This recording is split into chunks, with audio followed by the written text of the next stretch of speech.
In this video, I'm going to show you how to take batt insulation that's acting as a filter and it's leaky to a complete air barrier underneath your tub so you don't have to worry about drafts and also your water getting cold in the winter months. Hey, ever wonder why the hot water in your bathtub gets really cold, especially during the winter months? Well, it could be one of two different reasons. Let's do a deep dive into this current installation and see what they did wrong. Well, there's two reasons that you could have hot water getting out of your tub really quickly, or basically turning to cold water during the winter months.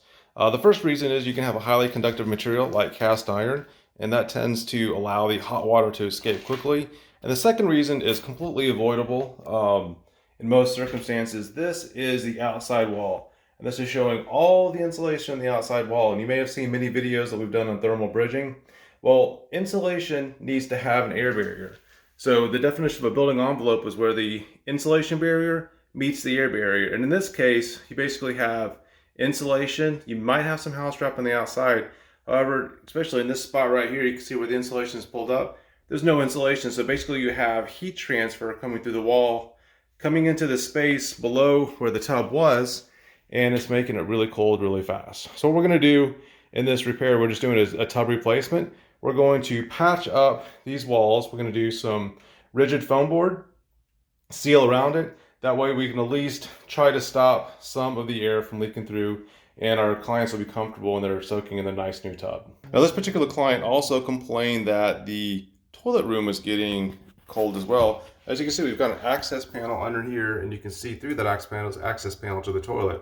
So all of that cold air that was coming in through the wall was basically going through the vented access panel into that room. So I guarantee once we seal this up a little bit more, in the wintertime, they're gonna be able to use the toilet without having to worry about feeling a breeze.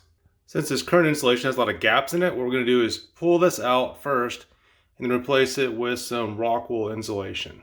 We also have the issue of needing two different access panels. You already saw the one access panel in the toilet room. However, the motor for this particular tub is on this side. So check a look at this clip that we have from the International Builder Show explaining how we're going to fit in an access panel right here where you can barely see it, it's not ugly, and it blends in with the surrounding tile. So unfortunately, we don't have a good air seal in a house. You have ways of air getting in, which affects your heating, cooling loads, and comfort. But you also have critters getting in. So this is basically little droplings from spiders, and this is because they're able to get through some of the cracks in the building envelope and enter to the house. So really the best idea is to have a good air seal on the outside of the house, which we're going to air seal the best we can through some of these cracks. We're also going to have that barrier on the inside of the house as well, so the bugs don't get into the house through this opening. As you peel back the layers, you can see that this fiberglass insulation actually is a lighter color towards the inside. The reason it's dark right here is that means that this insulation is not working properly. It doesn't have a good air seal in there. So air is passing straight through this, and with that air also has particulate matter from the exterior, and it's coming straight through this insulation. So this insulation, in fact, is not insulation, it's just a giant whole house filter.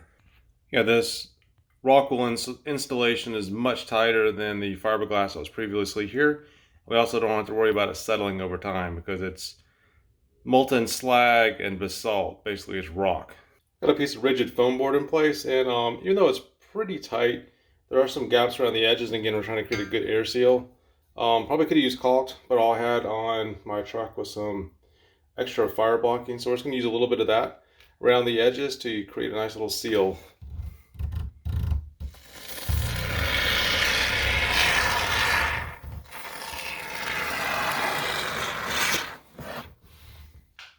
Now you're probably thinking this is pretty dumb, and why do contractors do this? Well, it's really a matter of timing, because you have to put the framing up first, then you put the mechanicals in, then the insulation.